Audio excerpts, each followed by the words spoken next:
Привет всем, кто заглянул в мастерскую программы «Зеркальце». За модное преображение вещей отвечаем мы. Я ведущая Юля, и сегодня со мной юная рукодельница Аделина. Привет! Аделина прислала нам письмо с фотографией, где она шьет сумку-клубничку. Ну, конечно же, мы пригласили ее к нам на передачу. Ты сама ее шила? Да, сама. А кто-нибудь помогал? Мама, немножко. Еще я шила сестренке такую же. А как ее зовут? Инна. Вот молодцы!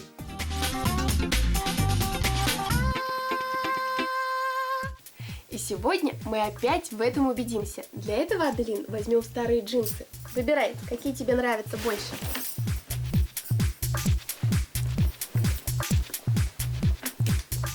Вот эти белые шортики. Здорово! Сошьем из них юбку. История юбки очень богата, и в каждой стране она особенная. В России прародителем юбки была панева, кусок ткани с запахом спереди. 500 лет назад в моде были юбки необъятной ширины. Их шили в несколько ярусов или набивали изнутри конским волосом, как подушки. Вскоре они стали такими громоздкими, что их натягивали на специальный каркас. Вся эта конструкция ставилась на пол, а дама просто входила внутрь юбки, прежде чем пристегнуть к корсету. Разумеется, по количеству юбок измерялся достаток.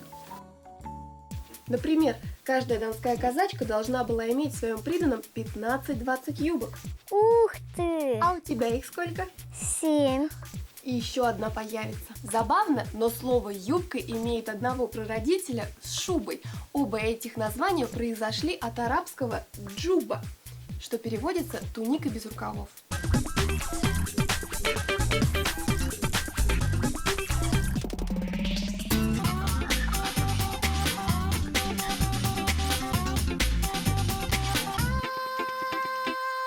Нужно придать нашим шортам форму юбки. Давай вот так, как волна. Хорошо, начертим мылом.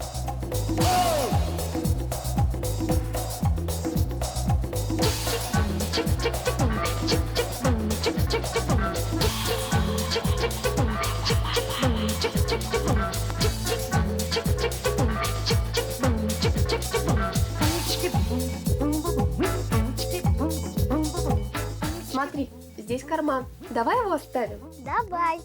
Значит, вот эта часть у нас будет покороче, а эта длиннее. Я думаю, что можно смело резать.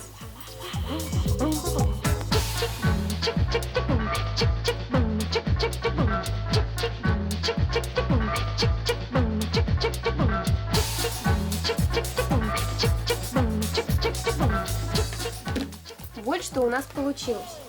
Одна сторона короче, чем другая. Конечно, мы никого не будем шокировать такой экстремальной длиной. Пришьем волан и удлиним нашу юбку. Для этого возьмем атлас и сетку. Вот такая ткань у нас есть.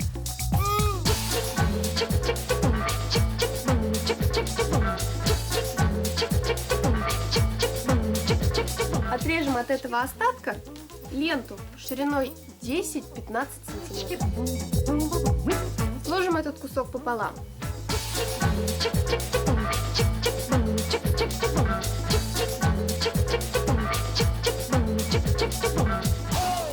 Вот так. Измерим наши 15 сантиметров. А этот край у нас должен быть сантиметров 10.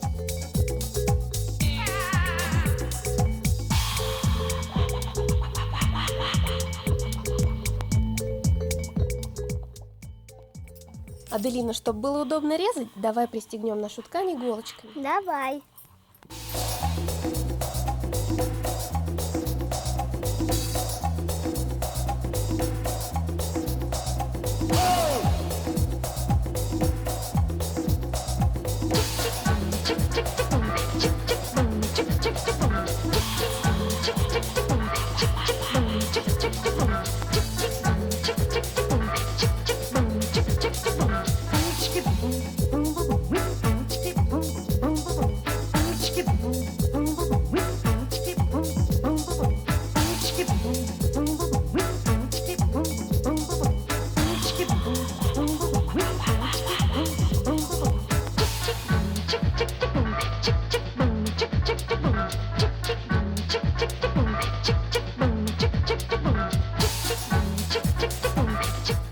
все. Вот такие ленты у нас получились. Осталось закрепить наши ленты к основанию нашей юбки. Для начала прикрепим все иголочками, а потом прошьем на машинке. Это легко.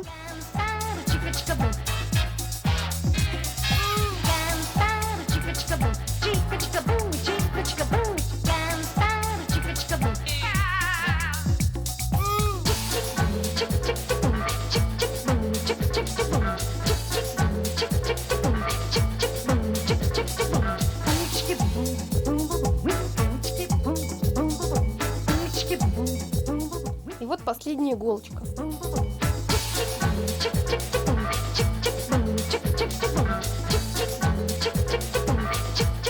Ну вот, наши ленты воланы заняли свое законное место. Осталось прошить на машинке.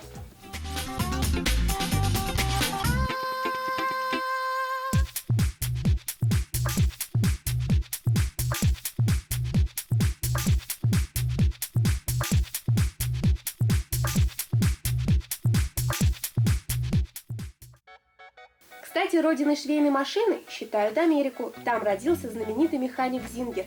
Под его именем выпускают швейные машины уже 1,5 века. Удивительно, он был не только механиком, но и прекрасным актером. Первую швейную машину Зингер со своей командой собирал 11 дней. При этом спал 3-4 часа в сутки и ел 1 раз в день. После нескольких неудачных попыток ему все же удалось прошить 5 первых машинных строчек.